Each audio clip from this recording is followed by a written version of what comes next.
Hello everyone, welcome to our digital library. हमारा last analysis होने वाला है 2020 के AIPGT के पेपर का। 2017 से जो है AIPGT इंक्लूड की गई है, तो अभी इसके पहले हम 3 साल के वीडियोस ऑलरेडी देख चुके, तो आपको समझ में आ गया होगा कि कौन से सब्जेक्ट्स पे हमें 45 डेज पे ज़्यादा फोकस करना है।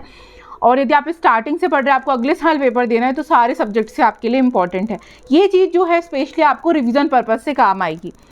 तो हम शुरुआत करते हैं हमारे लास्ट पेपर की एनालिसिस की। इसके बाद में सब्जेक्ट्स में क्या क्या इंपॉर्टेंट टॉपिक्स हैं उनके सब्जेक्टिव वीडियोस अपलोड करूंगी, इसलिए चैनल को सब्सक्राइब करें, बेल आइकन को प्रेस करें ताकि आपको रिसेंट नोटिफिकेशन टाइम पर मिल जाए। 2020 में क्योंकि यहाँ पर आयुष जो है वो इंक्लूड नहीं हुआ था, आयुष के जो जीके के क्वेश्चन हैं वो 2021 से इंक्लूड होना स्टार्ट हुए, इसलिए यहाँ पर कुछ सब्जेक्ट्स में आपको क्वेश्चंस जो है प्रीवियस 3 सब्जेक्ट्स के मुकाबले बढ़े हुए दिखेंगे। जैसे पदार्थ विज्ञान में जनरली हम 2 क्वेश्चन देखते थे, लेकिन इस साल यहाँ पर 4 क्वेश्चन आए हुए थे। इससे कुछ क्वेश्चन आयुर्वेद के इतिहास से होंगे, पर मेजर पोर्शन जो है वो पदार्थ विज्ञान कवर अप करता है। संस्कृत से हमेशा 1 क्वेश्चन आता है, इस बार भी 1 ही आएगा, लेकिन 2020 में 2 क्वेश्चन आया था। क्रिया शारीर में 3 क्वेश्चन आए थे, इसमें 1 क्वेश्चन हो सकता है मॉडर्न का इंक्लूड किया हो, इसलिए मॉडर्न पे आपको बहुत ज़्यादा फोकस अप नहीं करना है। देन रचना शारीर में भी मॉडर्न का क्वेश्चन आया होगा 1, इसमें टोटल 4 क्वेश्चन है। तो रचना शारीर जो है वो सुश्रुत के शारीर स्थान से major up portion cover up होता है और थोड़ा बहुत चरक शारीर स्थान से, यानी इसलिए इस पर आप यदि बहुत अलग से भी फोकस नहीं करोगे, तो आप यदि सुश्रुत और चरक संहिता रिविजन कर रहे हो तो आपका ये पोर्शन यहाँ पर कवर अप हो जाएगा। देन अष्टांग हृदय मौलिक सिद्धांत से इस साल 5 क्वेश्चन आए थे, यानी जहाँ पर हम अभी तक देख रहे थे कि फर्स्ट हमारे टॉपिक 1 से 12 क्वेश्चन आते थे, इस साल 2020 में 18 क्वेश्चन आए, क्योंकि आयुष इंक्लूडेड नहीं था, तो 5 से 6 क्वेश्चन का मार्जिन कहीं ना कहीं एडअप करना होता है, इसलिए ऐसा हुआ। तो अष्टांग हृदय में भी आपको मोर फोकस करना है सूत्र स्थान पर। देन हम आते हैं हमारे सेकेंड पार्ट पे, जहाँ पर द्रव्यगुण, अगत, रस शास्त्र, शरक संहिता, रोग निदान और स्वस्थवृद्ध इंक्लूडेड है। तो जैसा कि मैं हर बार बता चुकी हूँ, द्रव्यगुण और रस शास्त्र 2 ऐसे टॉपिक हैं जिनको आपको थोड़ा थोड़ा करके कवर अप करना है, और 45 डेज में आप यदि एक बार में भी 3 से 4 पेजेस पढ़ेंगे तो ये कवर अप हो जाएगा। एक साथ पढ़ने की कोशिश नहीं करनी, क्वेश्चंस लगाने हैं ज़्यादा से ज़्यादा इन 2 टॉपिक्स में, क्योंकि ये कहीं पर भी इंक्लूडेड नहीं है किसी सब्जेक्ट में संहिता में। इसमें आपको भाव प्रकाश संहिता इंक्लूड करनी है साथ साथ, और रसशास्त्र भेषज कल्पना आपको कहीं कुछ पोर्शन चरक में मिलेगा, बट इसको भी आपको अलग से पढ़ना, थोड़ा टफ टॉपिक होता है, पर यही आपकी रैंक डिसाइड करेगा, क्योंकि इतने मेजर क्वेश्चंस आते हैं, इतने ज़्यादा क्वेश्चंस आते हैं, और यदि हम इनको अवॉइड कर देंगे तो कोई भी व्यक्ति हमसे आगे बढ़ सकता है, इसलिए हमें इन पर बहुत अच्छे से फोकस करना है। देन हम आते हैं स्वस्थवृत्त पे। तो स्वस्थवृत्त मैं आपको बता चुकी हूँ कि सुश्रुत में भी इंक्लूडेड है, चरक के 5th to 8th चैप्टर स्वस्थवृत्त पे बेस्ड है। अष्टांग हृदय के भी स्टार्टिंग के जितने चैप्टर है वो स्वस्थवृत्त, दिनचर्या, ऋतुचर्या, रात्रिचर्या, इन सब पे बेस्ड है। तो इसमें आपका मेजर पोर्शन जो है वो स्वस्थवृत्त का कवर हो जाएगा, प्लस आपको योग जो है, योगा वाला पार्ट जो है इसमें अच्छे से पढ़ना है।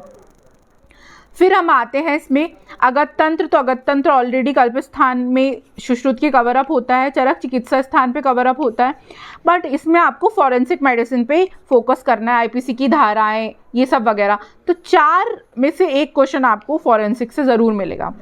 देन आते रोग निदान। तो रोग निदान मैं पहले भी बता चुकी हूँ, चरक का निदान स्थान, सुश्रुत का निदान स्थान और माधव निदान से यहाँ पर क्वेश्चन ज़्यादा आएंगे। माधव निदान की जो हमारी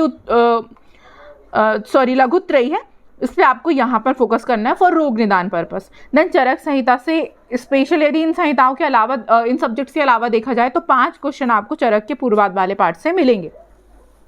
ऑलरेडी मैं इतने डीप में बता चुकी हूँ 2023 से लेकर 21 तक कि मुझे एक सब्जेक्ट्स कहाँ से पढ़ना या इंक्लूड करने की ज़रूरत नहीं है। यदि आपने वो वीडियोस पहले से देखे हो तो आपको ये चीज़ समझ में आएगी, और नहीं देखे हैं तो उन्हें ज़रूर देखें, ये आपकी प्रिपरेशन को बूस्ट करने में बहुत हेल्पफुल होंगे। टोटल 40 MCQs यहाँ से आते हैं फ्रॉम पार्ट बी जो हम लोगों ने डिवाइड किए थे।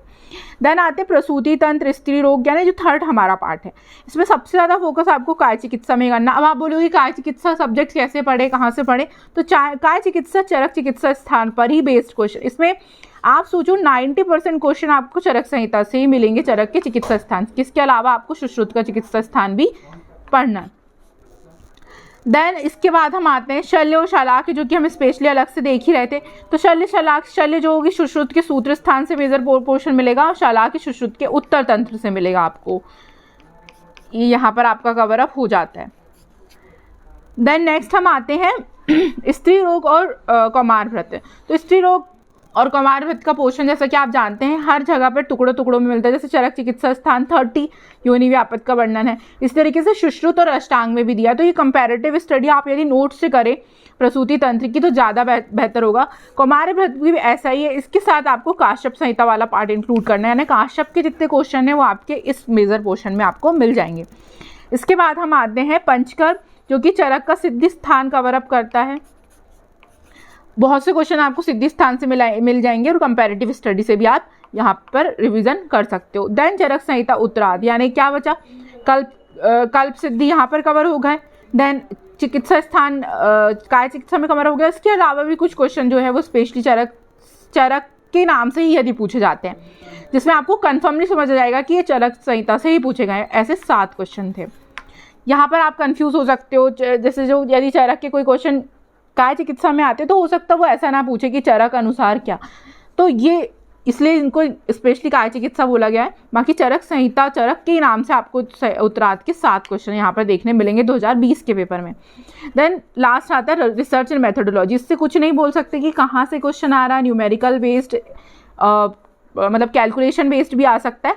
तो इस पर फिर भी आपके पास 4 क्वेश्चन जो है रिसर्च मेथोडोलॉजी से आते हैं, इस पर आपको फोकस करना है एट लास्ट, क्योंकि इसमें आप परेशान हो जाओगे। ऑलरेडी पढ़ा हुआ हमारा बहुत ज़्यादा क्लियर नहीं होते कॉन्सेप्ट, इसलिए संस्कृत रिसर्च ऐसे टॉपिक्स हैं जिनके आपको बहुत ज़्यादा अपना टाइम वेस्ट नहीं करना है at last time. Then total Ayush से इस साल कोई भी क्वेश्चन नहीं आए थे। टोटल 62 क्वेश्चन जो हैं आपके थर्ड पोर्शन से आते हैं। तो ये इस तरीके से हमारा चार्ट प्रिपेयर हो चुका है। अब नेक्स्ट वीडियोस में मैं टॉपिक्स इंक्लूड करूंगी सब्जेक्ट वाइज। तो आप मुझे कमेंट करके बताएं कि इन सब्जेक्ट में से किन सब्जेक्ट पे आप पहले इंपॉर्टेंट टॉपिक्स चाहते हैं। मेरे पास ऐसी लिस्ट है जिसमें मैं आपको एक सब्जेक्ट में बहुत ज़्यादा क्वेश्चन कौन से टॉपिक से रिपीट होते हैं वो बता दूंगी। जैसे फॉर एग्जांपल द्रवगुण है, उसमें से 5-6 टॉपिक्स कौन से हैं जो बहुत ज़्यादा रिपीट अप होते हैं, जैसे मिश्रक गण हो गया एंड ऑल फॉर एग्जाम्पल। इसी तरीके से हर सब्जेक्ट का मेरे पास कुछ ना कुछ कंटेंट है, तो पहले आपको मुझे बताना है कि मैं कौन से टॉपिक्स को इंक्लूड करूँ। Thank you so much. Stay connected with our digital library for more videos.